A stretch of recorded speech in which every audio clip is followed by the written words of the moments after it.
Josko Gvardiol the hero at Fulham as Manchester City move top of Premier League. Reaction: a left-back on the hottest goal-scoring streak in the team, and these latest 2 goals finished with his weaker right foot.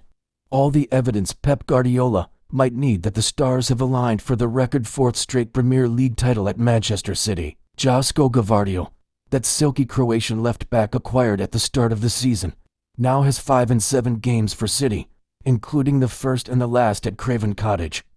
The first City goal of his career only arrived in the draw at the Bernabeu last month, 11 months since his previous, in ARB Leipzig shirt. Since Real Madrid he has scored against Luton Town, Nottingham Forest and now 2 against Fulham as City come bounding down the final mile of the season. They are 2 wins from their 6th title of the Guardiola era, their 8th in the Premier League and their 10th league championship of all time. It may even be settled back in London on Tuesday against Spurs should Arsenal fail to beat Manchester United on Sunday.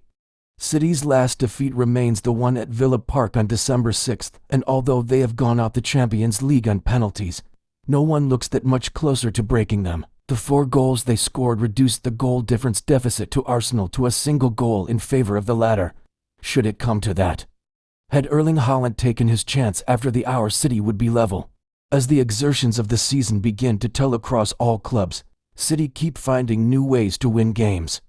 The €90 million spent on Gvardiol made him this summer's most expensive signing, but he also looks like its most successful.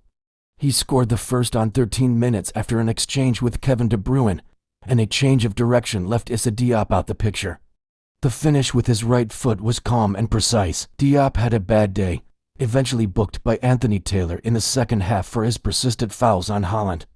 The Fulham defender would be sent off in injury time for another foul on substitute Julian Alvarez.